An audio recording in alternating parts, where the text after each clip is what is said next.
بسم الله الرحمن الرحيم. الحمد لله رب العالمين، وأفضل الصلاة وأتم التسليم على سيدنا وحبيبنا وشفيعنا وزخرنا المصطفى المختار محمد بن عبد الله صلى الله عليه وسلم وعلى آله وصحبه أجمعين، أما بعد. فيا عباد الله، أوصيكم وإياي بتقوى الله فقد فاز المتقون. السلام عليكم ورحمة الله تعالى وبركاته. Alhamdulillah, pagi ini kita boleh sambung balik pengajian kita, kitab Faridatul Faraid. Walaupun dalam keadaan jerbu yang begitu tebal dan faktor kesihatan yang tidak berapa sempurna, sound pun bunyi tak apa clear. Jadi Alhamdulillah, dalam keadaan kita tak larat, tapi Allah Ta'ala bagi juga kederat untuk buat ketaatan. Berbeza dengan manusia yang diberikan kesihatan tapi tak mampu untuk melakukan ketaatan. Yang ni yang dikatakan beza makhluk yang mendapat taufik dengan manusia yang tidak diberikan taufik. Kederat yang dikurniakan oleh Allah untuk buat taat dan kebajikan ada di kalangan manusia yang ada tenaga tapi tak boleh buat benda-benda baik. Alhamdulillah, pagi ini kita nak sambung lagi kitab kita dalam muka surat 7 kalau kitab sama dengan saya. Dan kita nak sambung di antara sifat-sifat Allah Subhanahu wa Ta'ala. Sifat yang kedua iaitulah sifat qidam. Dan kita baca dah hari itu, kita sampai pada perkataan dan mustahil dalam pembahasan sifat qidam. Baik, kita sambung di situ. Qala musannifu rahimahullahu ta'ala wa nafa'ana bi'ulumihi fid darain amin. Dan mustahil lawannya, mustahil lawannya lawan bagi qidam, iaitu hudus. Apa arti hudus? Artinya baharu. Kita sambung itu. Kita nak baca mengenai benda yang mustahil ataupun benda yang berlawanan bagi sifat qidam. Qidam itu kita mengaji dah. Di antara sifat Tuhan iaitulah sifat qidam. Apa makna qidam? Sedia. Sedia Tuhan tu lagu mana? Sedia Tuhan tu lagu mana? Dengan maksud sedia tu ialah tidak ada mula. Jangan duk faham kata qidam tu sedia saja. Kena reti kata qidam tu sedia. Sedia tu lagu mana? Sedia dengan maksud tak ada mula. Sebab kalau faham qidam tu makna sedia, sedia saja. Kita pun sedia ke? Ni kita duk ada sedia kita. Batu beza tang mana sedia kita dengan sedia Tuhan?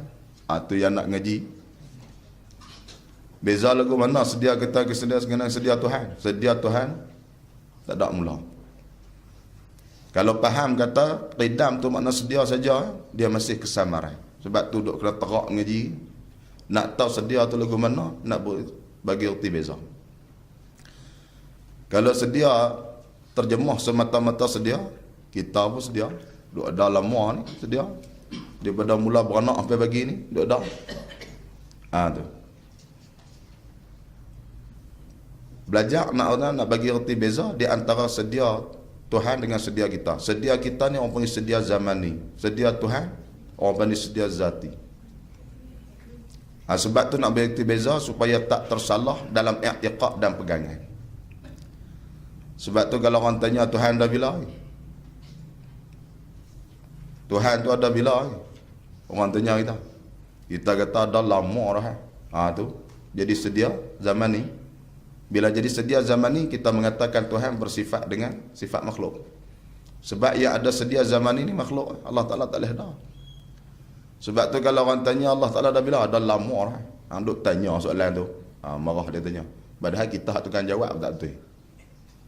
Sebab sedia lama tu, orang pun sedia zaman ni. Sedia zaman ni sedia bagi makhluk. Bukan sedia Tuhan. Sedia Tuhan ni sedia zati. Apa arti sedia zati? Sedia tak ada mula. Tu orang panggil sedia zati.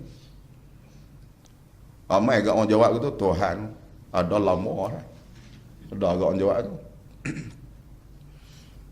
Ada lama sedia zaman ni. Sedia yang bersangkut dengan waktu. Macam langit ni. Sedia zaman ni. Kita beranak-beranak ada sedia dah. Sedia apa? Sedia zaman ni. Bukan sedia zati. Tu kita mengaji bab qidam. Tujuan mengaji nak nanti beza sebab sifat-sifat Tuhan ni sebut. Yang kita sepintas lalu tu kita faham macam makhluk. Contohnya kudrat. Tuhan ada kuasa. Kita pun ada kudrat. Lepas tu nak beza tu lagu mana? Tu yang kita duk mengaji. Macam kita mengaji, macam kita tahu batu tu keras, besi pun keras. Lagu mana keras batu dengan keras besi beza tahu nak? Anak arti tu. Bukan kata keras ni cukup sekat tu tak nak ngaji dah. Kalau keras besi dengan keras batu sama. Nescaya batu dan besi tu benda yang sama. Tu yang kita duk mengaji nak bagi erti beza kidam Tuhan dengan kidam manusia. Ataupun sedia Tuhan dengan sedia manusia. Baik. Pagi ni slow hit. Tengok. Dan mustahil lawannya, yakni dan mustahil pada akal. Mustahil tadi ni, mustahil pada akal manusia. Manusia fikir keputusan akal manusia. Dan mustahil, yakni mustahil pada akal, lawannya, lawan bagi kidam, iaitu hudus. Apa arti hudus? Artinya baharu Allah Ta'ala. Bila mana dah kata mengaji Allah Ta'ala mesti bersifat dengan qidam, maksudnya tak ada mula. Akal kata mustahil, aku tak boleh terima. Kata pada Tuhan ni ada sifat baharu. Tu kata mustahil pada akal tadi ni. Bila kata Tuhan ni bersifat dengan qidam, apa arti qidam? Tak ada mula. Bila kita mengaji dah kata Tuhan ni tak ada mula, ada Tuhan. Akal kita ni kata confirm mustahil. Tak apa, Allah Ta'ala ni bersifat dengan baharu. Tu kata mustahil pada akal. Dan mustahil pada akal lawannya, lawan bagi qidam, iaitu hudus. Apa makna hudus? Artinya baharu. Akal tak boleh terima kata Allah Ta'ala bersifat dengan baharu. Sebab Allah Ta'ala ni ada tanpa ada permulaan. Baik. Mana dalil yang kata Allah Ta'ala bersifat dengan qidam? Dan dalil qidam Allah Ta'ala ni dalil akli, bukan dalil naqli, dalil akli. Dia ajak cara kita fikir nak mengisbatkan dalil kata kok mana pun Allah Ta'ala ni mesti bersifat dengan qidam. Ini dalil di sini ialah dalil akli, bukan dalil Quran. Dan dalil qidam Allah Ta'ala itu bahawasanya jika ada ia Allah Ta'ala itu baharu. Dan dalil qidam Allah Ta'ala itu bahawasanya jika, yakni kalau ada ia Allah itu baharu, yakni bersifat dengan baharu, nescaya berhajat ia Allah kepada yang membaharukan dia, yakni yang menjadikan dia. Ni hukum dalil akal. Akal kata kalaulah Tuhan ni bersifat dengan baharu, mestilah Tuhan ni perlu dan berhajat kepada orang yang nak menciptakan dia. Sebab baharu semua kita dok faham. Benda baharu ni dia perlu kepada orang yang mengolah dia. Hujan turun, perlu ada orang yang mengolah dia. Kemarau, perlu ada orang yang mengolah dia. Nak malam, perlu ada orang mengolah dia sebab dia baharu. Jadi dalil akal kata, yang kata wajib Allah Ta'ala bersifat dengan qidam tu, kalaulah Allah Ta'ala ni baharu, mesti Allah Ta'ala perlu kepada orang yang menciptakannya. Sambung. Dan iaitu memerlukan kepada orang yang menciptakan tadi tu maksud iaitu Dan iaitu yakni memerlukan kepada orang yang menciptakan, mustahil, hukumnya adalah mustahil. Apa makna mustahil? Akal tak boleh terima kata berlaku sedemikian rupa. Akal kita fikir nak jadi Tuhan ni confirm tak boleh ada orang yang duk urus dia. Kalau ada orang yang duk urus, duk manage dia, lagu mana dia nak urus kita? Ni akal kita fikir. Tak boleh. Yang nak jadi Tuhan yang kita nak sembah ni, ada orang yang duk urus dia. Sebab tu akal fikir kata mustahil sekiranya Tuhan berhajat kepada orang yang menguruskan dia. Baik. Pasal apa mustahil? Kerana daur, yakni kerana akan berlaku daur. Kalau Tuhan berhajat kepada orang menjadikan dia, nescaya akan berlakulah proses daur. Apa arti daur? Artinya, arti daur berkeliling. Baca direct ni. Bila mana Tuhan berhajat perlu kepada orang yang cipta dia, dia akan berlaku satu sistem yang dinamakan daur. Apa maksud daur? Putaran keliling. Bila kita, kalaulah akal kata ataupun kita boleh terima Tuhan ni ada benda yang cipta dia. Benda yang cipta Tuhan tu siapa lah cipta? Tu. Kalau akal kata Tuhan ni boleh ada pencipta dia, pencipta Tuhan tu siapa pula cipta? Kalau Tuhan ni ada benda yang cipta, pencipta Tuhan ni mesti ada pencipta dia. Bila mana Tuhan ada pencipta, mesti ada pencipta dia. Pencipta Tuhan ni pun mesti ada benda yang mencipta dia. Tu duk musing tu tak habis, tak selesai insya-Allah tu. Tu kata daur. Sebab tu nak jadi Tuhan mesti tak boleh ada pencipta. Kalau dia tu Tuhan ada pencipta, pencipta tu pun kena ada pencipta. Tu duk musing tu tak habis. Tak selesai je nak mengaji tu. Tu yang kata mustahil. Bila mana kata Tuhan berhajat kepada orang yang menciptakan. Mustahil. Pasal apa? Kerana boleh berlaku sistem ataupun proses daur. Apa arti proses daur? Keliling ataupun berpusing. Macam tadi, lagu mana boleh berpusing? Tuhan ni nak ada kena ada pencipta. Pencipta ni nak ada kena ada pencipta. Sampai kesudah duk musing tu. Tu kata proses daur.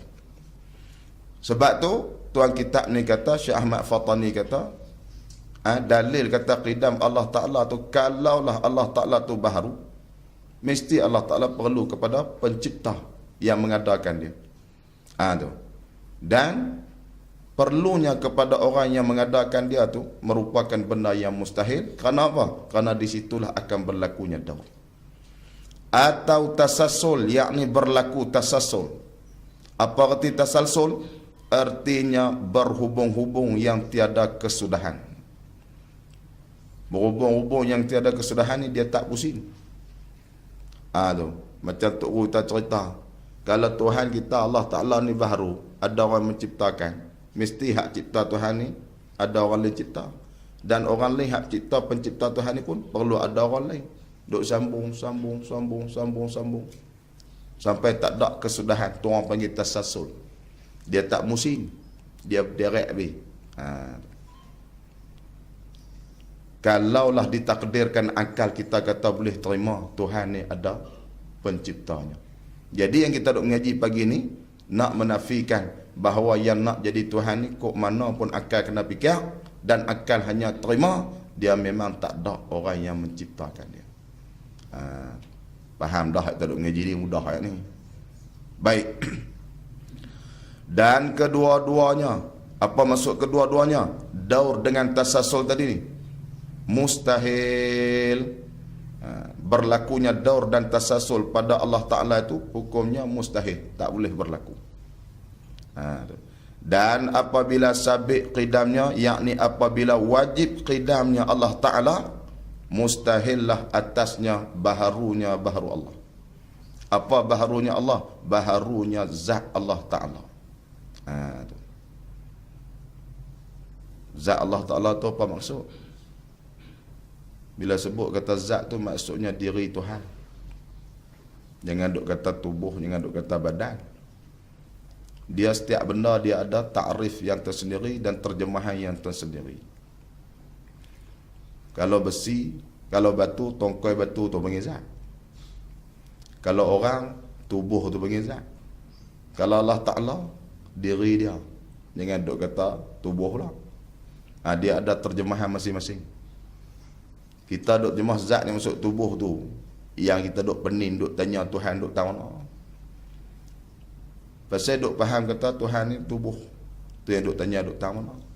Benda yang bertepat ni hanya benda yang bertubuh. Tuhan tidak bertubuh. Bukan benar. Bila bukan benar, tak kena tanya, duk tahu mana. Dia benda ni yang ada posisi, ada jihad, ada pihak. Benda tu mestilah benda yang bertubuh dan berketui. Manakala benda yang tidak bertubuh dan tidak berketui, dia tidak berjihad dan tidak ada posisi. Sebab tu orang tak tanya Tuhan duk tahu mana. Nak tanya duk tahu mana ni kena benda tu bertubuh ataupun berketui. Boleh tanya duk tahu mana. Kereta hantar na wah kok.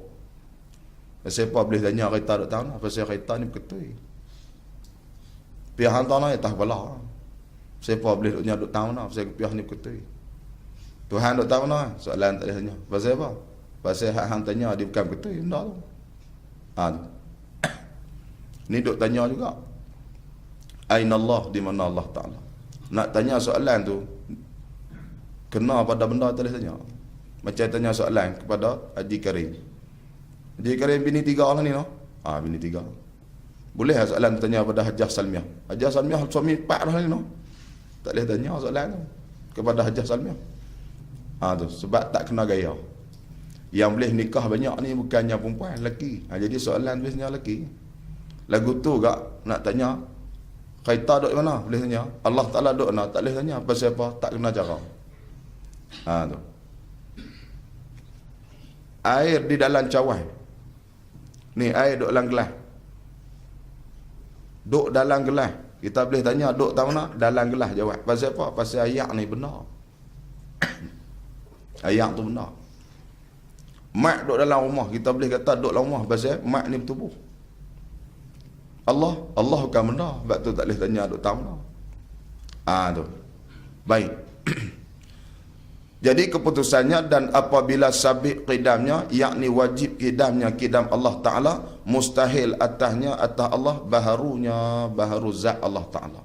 Apa arti zat? Diri Allah Ta'ala. Nak terjemah mengikut makna-makna yang tersendiri. Tak boleh bagi sama.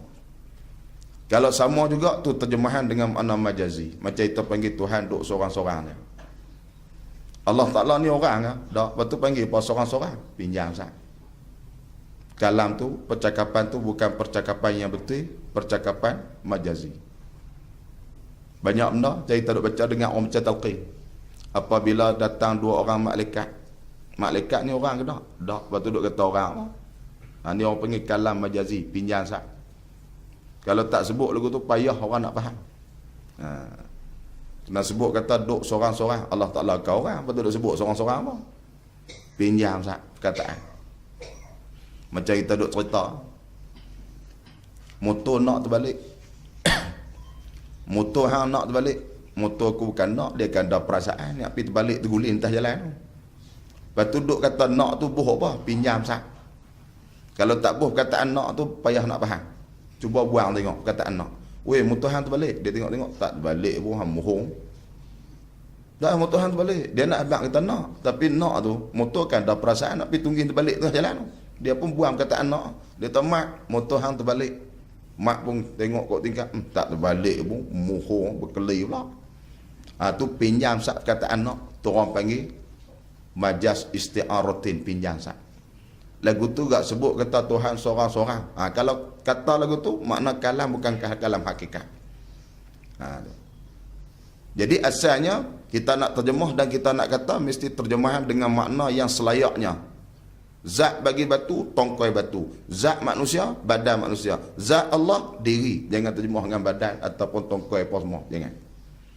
Kalau kita baca kitab, jumpa juga terjemahan yang tak selayaknya. Tu kalam majazi. Orang panggil bukan kalam hakiki. Macam kita dengar kita, dua orang malaikat. Malaikat bukan orang. Boh orang tu pinjam sah. Makna kalam tu bukan kalam hakikat. Baik. Sambung lagi sikit. Ketiga, baqa. Ni sifat yang ketiga. Artinya, arti baqa, kekal. Apa makna kekal? Dan maknanya makna kekal, ketiadaan kesudahan bagi wujud. Ketiadaan kesudahan bagi adanya zat Allah Ta'ala. Tu maksud kekal. Jangan duk faham kata baqa tu kekal saja. Kalau faham kata kekal, kita pun duk kekal lah ni. Tak musnah lagi. Apa arti kekal? Tak ada kesudahan pada ada. Maksudnya cakap mudah faham, tidak ada penghujung. Kita kekal. Kekal kita ada penghujung. Kekal Allah Ta'ala yang kata baqa tadi, dengan makna baqa tadi ialah tidak ada penghujung. Tu. Kekal tu dia terjemah daripada baqa. Apa maksud baqa? Baqa terjemah dia maksudnya kekal. Terjemah dia. Baqa, apakah yang dimaksudkan dengan baqa? Tiada penghujung. Dia terjemah lain, dia maksud lain. Sebab tu kita baca hadis, baca Al-Quran, dia ada arti terjemahan. Arti terjemahan dia bukan sama dengan arti maksud. Tu. Kita baca. Sebab tu orang berpandukan terjemahan Quran, dia boleh salah faham ni. Sebab dia tak faham maksud, dia hanya faham terjemah. Baqa terjemah dia kekal. Apa arti baqa? Tak ada penghujung. Itu makna dia. Makna maksud. Baqa bahasa Arab terjemah Melayu kekal. Apa arti baqa? Apa yang dimaksudkan dengan baqa yang terjemah kekal tadi ni? Tidak ada penghujung. Sebab tu kita nak faham bila sebut kata baqa, serup dia faham kata tak ada penghujung terus. Jangan duk faham kata kekal saja. Sebab kekal saja, orang pun kekal. Tak binasa lagi kita. Duk kekal lah ni. Baik. Artinya, arti tiada kesudahan bagi wujud tu, tiada memutuskan adanya ada Allah itu oleh adam, yakni oleh ketiadaan. Tidak memutuskan ada itu oleh tak ada. Lepas ada tu, tak ada tu tidak akan bertemu. Boleh faham no? Boleh ikut no? Duk bahasa-bahasa saya tak faham. Tu dia nak hurai kata tiada kesudahan bagi adanya Allah. Maksudnya tiada memutus adanya Allah itu oleh tiada. Adanya Allah tu tidak akan bertemu dengan tak ada di hadapan. Kita kekalnya kita akan bertemu tak ada di hadapan. Tu. Baik. Ni sifat baqa dengan sifat qidam ni dia nak habaq mudah ya sikit kan. Kalau qidam dia nak habaq tak ada mula. Baqa nak habaq tak ada penghujung. Dua benda tu kan. Cuma dalam kitab ni dia buat ayat ni panjang. Kadang-kadang terbelik sekali kita. Duk faham elok dah. Jadi tak faham balik. Ada agak macam tu. Baik. Dan mustahil pada akal lawan bagi baqa iaitu fana, artinya binasa. Dan dalil baqa Allah Ta'ala itu bahawasanya jika ada ia Allah binasa, nescaya adalah ia Allah itu baharu, yakni bersifat dengan baharu. Macam tadi kan? Kalau akal kita terima di otak kita bahawa Allah Ta'ala ni boleh binasa, mestilah Allah Ta'ala ni merupakan benda yang baharu. Sebab kaedah kata setiap benda yang ada penghujung dia adalah baharu. Setiap benda yang ada penghujung dia adalah baharu.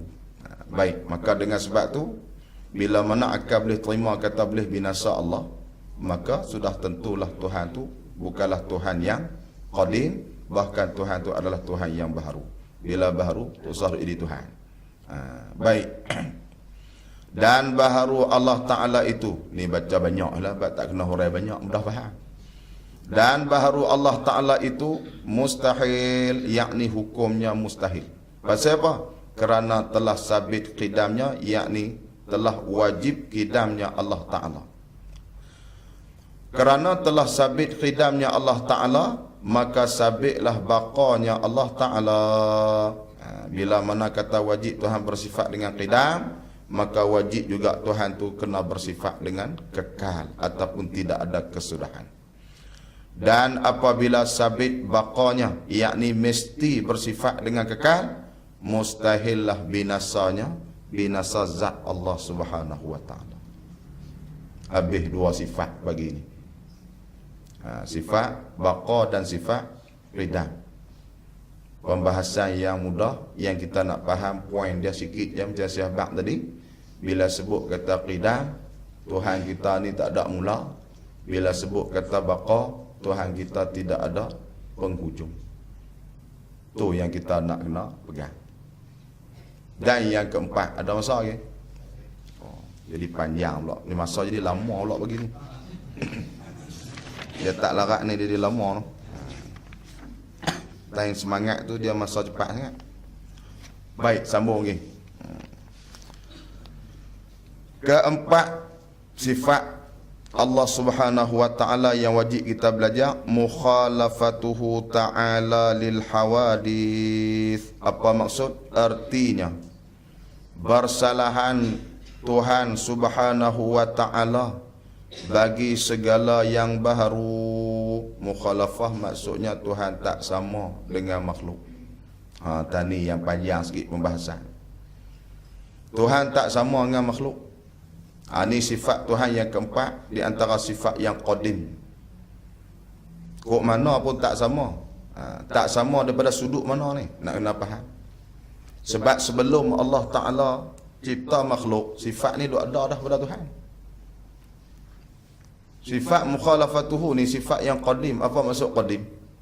Sedia kala Tuhan bersifat dengan mukhalafatuhu lil hawadis. Allah Ta'ala bersalahan dengan baharu. Kalaulah baharu ni tak ada lagi, zaman tak buat lagi, Tok Adam tak buat lagi, langit tak buat, angin tak buat, angin tak ada lagi, Tuhan tak ada. Waktu tu Tuhan bersalahan dengan siapa? Ni duk mengaji kata sifat Tuhan bersalahan dengan baharu. Ni kita nak kena faham.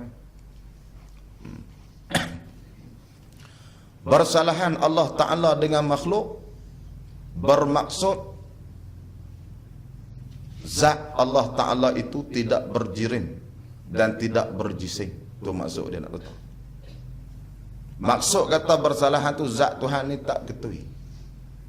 Walaupun tak ada makhluk, tetap bersalahan. Nak habaq kata zat Tuhan ni tak ketui. Lagu mana nak buat contoh kita agak? Periuk dengan belanga dia beza, kan? Perbezaan periuk dengan belanga tu daripada sudut bentuk. Kalaulah kelang tak buat kelak belanga, kita tahu dah kata periuk tu tak macam dengan belanga, walaupun belanga tak ada. Boleh faham? Boleh faham ni? Tak boleh faham ni no? Boleh gagah-gagah, ulang lain. Kereta. Keluar kereta, sebiji kereta kita kata kereta berdana contoh, keluar gila. Lepas tu depa kerajaan cerita pula nak keluar pula kereta baru. Kereta baru tak keluar lagi. Nak keluar kereta baru pula. Jenama lain pula. Walaupun kelang tak buat lagi, kereta yang nak buat baru tu mesti tak semacam dengan kereta hak mula. Walaupun kereta tak keluar, jadi kereta hak keluar dah tu mukhalafatuhu dengan kereta hak baru. Kok mana pun akan tak semacam. Sebab apa? Nak buat keluar kereta lain. Bila buat keluar kereta lain, dia tak syarat kena pelaga tengok beza. Nak habaq tak kereta ni bentuk dia confirm tak semacam dengan bentuk baru.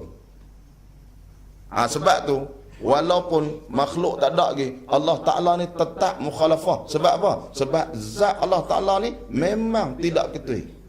Makhluk ketui. Walaupun tak ada makhluk lagi, tetap menyalahi. Sebab bukan nak beza tak dekat-dekat, nak makin ada dua-dua. Nak habaq kata kawan ni tak semacam dengan kawan ni, walaupun kawan ni tak ada lagi. Boleh faham gitu? Boleh nampak sikit-sikit no? Sebab apa orang tanya mukhalaf menyalahi dengan makhluk? Makhluk tak ada. Menyalahi apa? Bukan menyalahi dengan maksud nak beza bagi duduk dekat-dekat. Menyalahi di sini nak habaq kata kawan ni tak semacam dengan kawan ni, walaupun kawan ni tak ada lagi pun. Nak abang tak macam. Adik dengan abang macam. Tak macam. Walaupun adik dia, mak dia tak beranak ni, confirm tak semacam. Kalau semacam, benda sama. Adik tak beranak ni. Adik dengan abang memang tak macam. Tu. Tapi mak tak beranak ke adik ke? Kita jawab siap-siap dah. Abang kok mana pun tak macam dengan adik. Sebab benda lain-lain. Tu. Sebab tu menyalahi Allah Ta'ala dengan baharu bukan masuk nak banding tengok beza dua. Menyalahi Allah Ta'ala dengan baharu nak cerita kata Tuhan lagu ni, makhluk lagu ni. Tu beza. Walaupun tak ada makhluk, tetap mukhalafah. Kalau boleh faham nak minta lah siapa-siapa bagi contoh lain.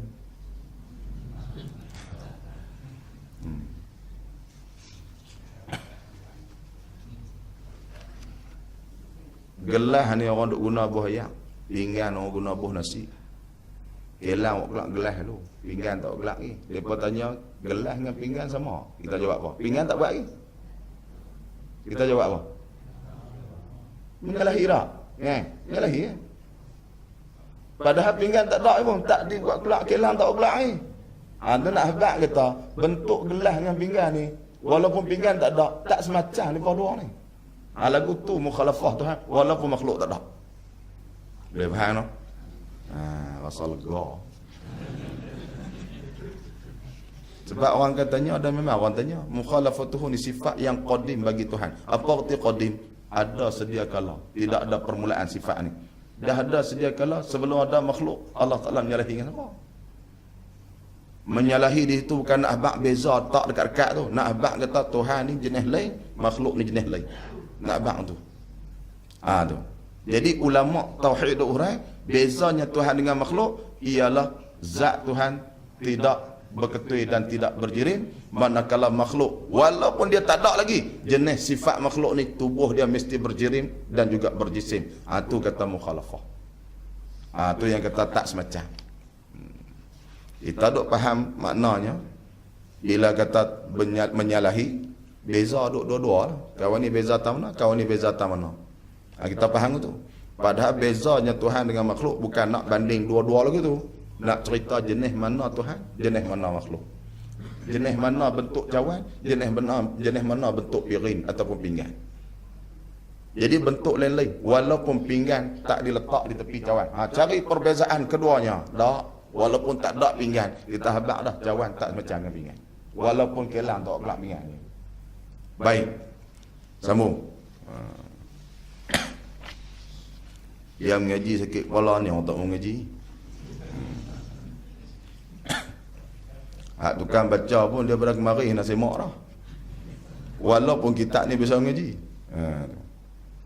Duk mengaji ni berdobit catatan tok-tok guru penuh, kena semak tak? Kena semak. Duk buat silap gaya jahanam kali tukang-tukang baca. Sebab tauhid. Tu dia bab akidah, bab i'tiqad, bab kefahaman. Baik.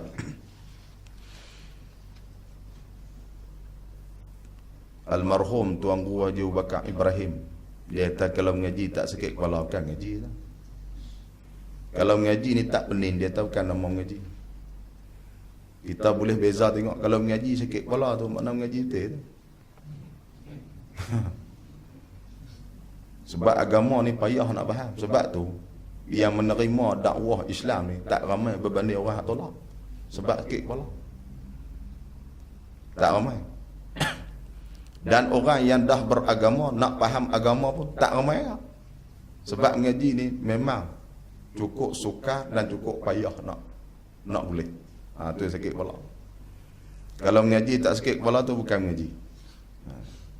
Dia dengar orang cerita, orang nasihat, baca hadis, baca ayat Quran, cerita kisah-kisah mati. Tu bukan mengaji. Yang mengaji ni sakit kepala. Dengar orang cerita nasihat-nasihat tu, dengar lah. Bukan mengaji. Sebab dia beza kalau kita dengar lah. Kan cerita dalam 4 benda yang mana Nabi suruh kita jadi orang yang bagus atau orang baik. Ada 4 benda. Pertamanya kun aliman, jadi orang alim. Au mustami'an, Apa kun aliman, jadi orang alim. Lepas tu yang kedua pula orang yang mengaji. Yang ketiga pula mustami'an, orang yang dengar. Yang keempatnya muhibbanlah, orang yang kasih kepada orang yang berilmu. Yang pertama orang alim, yang kedua orang mengaji, yang ketiga orang dengar. Apa beza mengaji dengan dengar? Dah macam. Orang mengaji lain, orang dengar lain.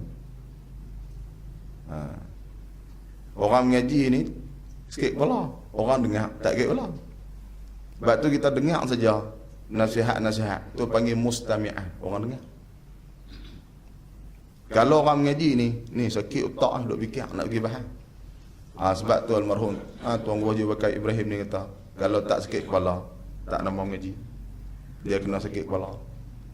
Sebab tu kalau nak alim fiqh nak sakit kepala, nak alim faraid sakit kepala, nak alim tauhid sakit kepala, nak payah-payah. Tu cukup rumit. Jadi pagi ni kalau kita berasa sakit kepala tu nak kita mengaji dah. Kalau tak sakit kepala makna kita mustami'an, dengar. Payah no. Sebab tu agama ni pun orang faham, dia ada tahap kefahaman dia masing-masing disebabkan cara dia belajar dan cara dia dengar. Dan sebab tu di akhir zaman Nabi kata akan jumpa orang akan bertelagah dengan agama sebab tahap pengetahuan. Nabi sebut dalam hadis, Sayyidina Jibril sebut inna lillahi wa inna ilaihi raji'un. Sebut depan Nabi. Nabi kata ni awak mai duk sebut inna lillahi ni. Malaikat Jibril kata inna ummataka muftatanah ba'daka biqalilin ghayra kathirin minad dahr. Umat kamu akan dilanda fitnah tak lama lepas kamu wafat depa akan berkelahi. Nabi tanya fitnatu kufrin aw dalalin, fitnah kufur ke fitnah sesat. Ni nak jadi lah ni kita mustami' orang yang dengar. Tak ikut bala ni dengar hadis ni. Sambung balik ikut bala pula. Nabi tanya fitnah kufur ke sesat. Malaikat Jibril kata kullun sayakun, semua akan kena fitnah kepada umat kamu. Kufur pun ada, sesat pun ada. Nabi kata kaifa yuftatanun, lagu mana depa boleh sesat? Wa ana tarikum fihim kitab Allah, aku dah tinggal kat depa Quran. Macam mana depa boleh sesat? Quran ni kan pembeza di antara kebenaran dan kejahatan. Lagu mana depa boleh sesat? Sayyidina Jibril jawab bi kitabillahi yaftatinun, dengan Quran tu depa sesat. Dua-dua baca ayat Quran, dalil yang sama tapi kelaku tu tak macam. Kawan ni pun waqtasimu bihablillahi jami'an, kawan tu pun waqtasimu, tapi dua-dua tak macam. Sebab tu malaikat Jibril kata dengan Quran depa akan berbalah, depa akan berkelahi. Sebab tu Quran baca sama-sama, dalil yang sama, perwatakan berbeza, amalan berbeza. Itu betul dah Nabi kata zaman kita semua berdalilkan Quran. Bila kata Islam berdalilkan Quran, tapi tak semacam segi perwatakan, penampilan dan gaya hidup. Tu jumpa. Pasal apa jadi itu? Sedangkan Quran pembeza kebenaran dan kejahatan, tahap kefahaman dan pengetahuan. Bila cara faham tak macam, amalan tak macam. Sebab tu nak memahami Quran kena sakit kepala baru boleh faham elok. Tengok hak raya korban hari tu depa duk bising kata orang nak buat korban tak boleh gunting rambut, hukum dia haram. Tu. Orang nak buat korban lepas dia sembelih raya kedua baru dia boleh gunting rambut. Kalau tidak haram. Balong tu kata aku gunting dah, gunting haram. Kemah dia kelak fatwa di tangga surau. Pak Long hak kata gunting rambut dia kata haram, dia hantar mana? Aku tak bisa dengar Ustaz Abang kata haram. Dia kata ada hadis yang sahih larang tak pergi kerah. Memang betul ada hadis yang sahih. Hadis yang sahih larang ni. Larang ni ada makna haram, ada makna makruh. Yang pandai-pandai duk hurai kata larang tu haram terus tu ambil tahu. Dia nak cerita apa cara faham salah. Memang ada mazhab yang mengatakan haram, mazhab Syafi'i tak haram. Cara depa istimbat dan depa keluarkan hukum daripada hadis tersebut. Jadi nak ceritanya cara faham lain, perwatakan lain. Memang ada hadis yang sahih. Hadis yang sahih larang, larang ada banyak makna. Ayat Quran suruh ada banyak makna. Ada suruh makna wajib, ada suruh makna sunat dalam Quran. Ada suruh tapi makna harus. Ada suruh tapi makna larang. Ni. Kita nak tahu beza ni, kita kena mengaji bersikit kepala. Boleh beza. Ada hak suruh larang dalam Quran. Allah Ta'ala larang Bani Israel. If'alu ma syi'tum. Buatlah apa yang kamu nak buat. If'alu tu ayat perintah. Buat apa yang kamu nak buat. Tapi maksudnya jangan buat. Tu maksud dia. Nak tahu kata buat dengan maksud jangan buat tu, kena sikit kepala ngaji. Tu yang Tok Guru dia Bakat Ibrahim kata, kalau tak sikit kepala bukan ngaji. Kita nak faham. Allah Ta'ala suruh dalam Quran kepada Bani Israel, if'alu ma syi'tum. Buatlah apa yang kamu nak buat. Tapi makna dia, hampa jangan buat. Kalau buat siap. Itu makna dia. Anak kita duk rabat dinding, hantar naik ke atas pucuk, naik ke atas bumbung. Anak pun turun. Selak tak pakai mata bulat elok. Anak umur 5 tahun. Mak suruh naik tinggi. Rabat dinding, naik ke atas. Mak dia tu. Dia pun turun. Faham anak suruh dengan maksud larang. Faham lebih daripada mak dia. Tu jadi sakit kepala bila nak faham ngaji ni. Macam ni duk ngaji tauhid. Di antara hak benda-benda payah ni, di antaranya lah tauhid lah nak ngaji. Sebab dia berkaitan dengan i'tiqad, dan i'tiqad kita orang tak tahu, duk sorang-sorang kita. Fiqh tak apa, kalau kita faham kita buat salah orang tegur. Hang faham salah ni. Tauhid siapa nak tahu tentang i'tiqad salah? Ngaji dah, lumat dah kita, telondeh dah kulit-kulit kita. Pegangan kita duk usah kemas dah. Rupanya silap tak dah boleh tahu. Tu jadi masalah. Fiqh tak apa, kita pegang faham dah. Buat tak teh, kata salah tu. Aku mengaji tu, hang faham salah. Depa boleh tegur. Akidah boleh tegur. Malaikat kita kena rajin mengaji, dengar ustaz tu aja, tok guru ni aja, dengar tok guru ni aja. Guru aja, sama semua. Betul dah. Aku faham betul dah. Jadi kena sikit kepala mengaji ni. Nak letak tu lain. Memang kena sikit kepala ni di antara salah satu. Baik. Artinya arti mukhalafatuhu lil ta'ala lil hawadis, bersalahan Tuhan subhanahu wa ta'ala bagi segala yang baharu, yakni akan segala yang baharu.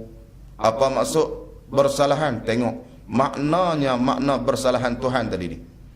Ketiadaan menyamai Allah Ta'ala bagi segala makhluk.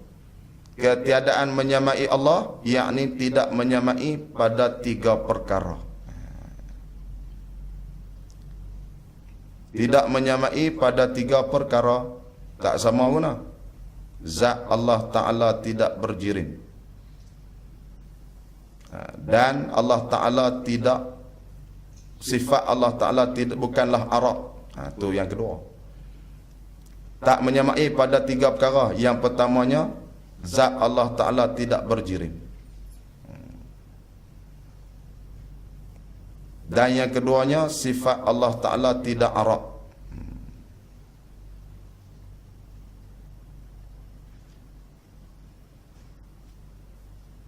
Itu maksud tidak menyamai. Zat Allah Ta'ala tidak berjirim, sifat Allah Ta'ala bukanlah arak. Tak kena faham. Zat Allah Ta'ala tidak berjirim, maksudnya tak berketul macam kita lah, mudah faham. Tak berketul macam kita. Dan sifat Tuhan pula tidak arak. Sifat kita ni arak. Macam batu. Macam batu. Ketul batu tu zat lah. Arak dia keras. Tu. Pada makhluk orang tak panggil sifat, orang panggil arak. Pada Tuhan orang panggil sifat. Pasal apa pada makhluk panggil arak? Pada Tuhan tak panggil arak? Kerana arak ni satu benda yang boleh hilang. Sebab tu pada makhluk dipanggil, sifat makhluk ni dia panggil dengan arak. Tengok cabai hijau, bila merah jadi merah, hak hijau tu hilang. Tak panggil sifat. Sifat ni tak boleh hilang. Sifat ni tak boleh hilang. Sebab tu pada Allah Ta'ala tu dipanggil sifat, tidak dipanggil arak. Kodrat, sifat kodrat. Iradat, sifat iradat. Tak panggil arak kodrat. Macam kita ni, putih. Badan kulit kita putih, cerah, orang panggil arak. Tinggi, rendah, orang panggil arak. Lembut, keras, orang panggil arak. Pasal apa panggil arak tak panggil sifat? Pasal arak benda boleh hilang. Jadi Allah Ta'ala ni tak sama dengan makhluk ni. Maksudnya, zat Allah Ta'ala tak jirim dan sifat Tuhan tu bukan jenis arak. Walaupun makhluk tak ada. Tu. Itu dikatakan tiada menyamai Allah Ta'ala. Bagi segala makhluk. Bagi segala makhluk.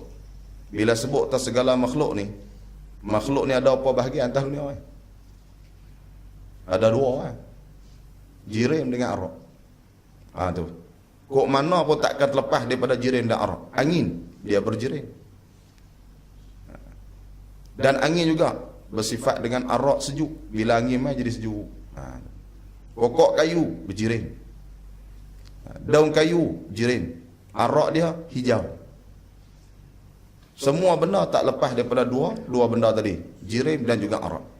Ala kulli nak cerita kat kita, mukhalafah ni maksudnya apa? Allah Ta'ala dia tak sama dengan baharu. Maksud tak sama tadi, zat tidak berjirim, sifat tidak berarak. Boleh faham kot jirim arak no? Tak faham bak anak cerita. Kalau faham tak mau cerita dah. Jirim ni benda yang perlu kepada ruang.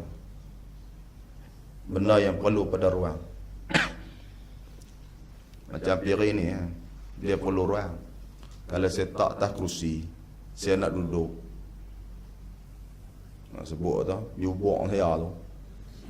Dia tak rapat dengan kerusi. Pasal apa? Pak Long ni duduk ambil ruang, dia nak duduk di antara kulit saya dengan kerusi. Ni panggil jirim sebab dia nak ruang untuk dia. Kalau mangkuk ni tak ada kerusi, saya duduk rapat atas cushion lah. Atas kerusi ni. Rapat. Badan saya dengan kerusi ni rapat. Pasal tak ada benda yang jirim di antara saya dengan cushion tu. Tapi bila tak piring ni atas cushion, saya duduk tak rapat cushion. Pasal apa tak rapat? Pasal ada piring. Pasal apa bila ada piring ni saya tak boleh rapat? Pasal dia berjirim. Dia nak ruang untuk dia duduk. Maka dia memisahkan saya dengan cushion. Sebab dia ni memerlukan ruang. Jadi setiap benda yang perlu ruang, dia adalah jirim. Ni kitab saya ni. Ada pasiak sebiji dah kitab saya tutup. Tak rapat. Yang lain rapat lah ni, kot tepi ni rapat. Tapi yang tak ada pasiak tu, tak rapat kitab saya. Pasal apa? Pasal ada pasiak. Pasal apa ada pasiak, kitab tak boleh rapat? Pasal pasiak tu, dia jirim.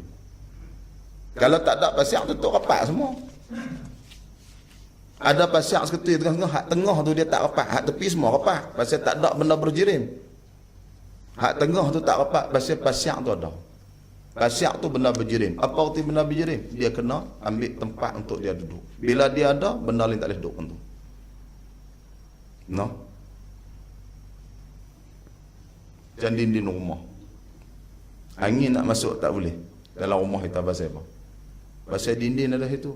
Dinding mengambil tempat, laluan angin tak boleh lalu. Tak ada dinding, angin masuk. Jadi dinding tu benda berjirim. Benda yang mengambil tempat. Sebab tu kita dah buat contoh lama dah. Yang kita duk dengar mengaji sekolah tu. Ayak dalam besen. Kita buh barang. Buh batu dalam besen ni. Ayak melimpah pula. Pasal apa?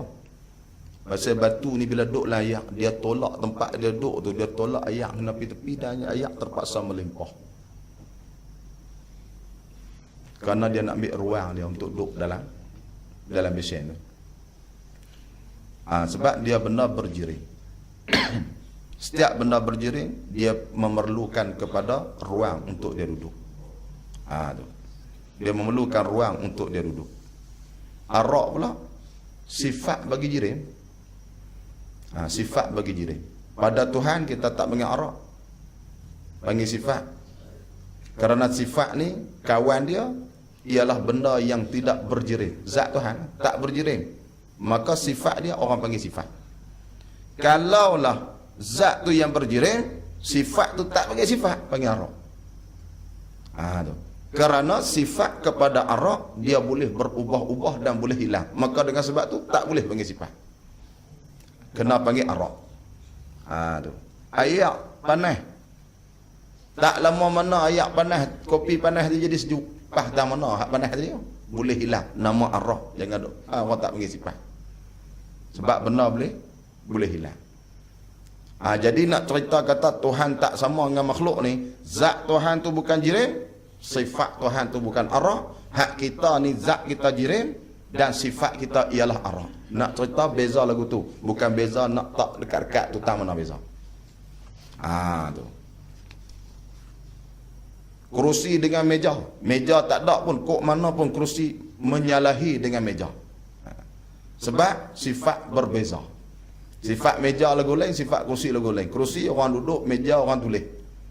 Dua sifat yang berbeza, maka dikatakan menyalahi. Walaupun meja tak ada. Tu. Baik. Kemudian kata, nak berhenti cukup jam.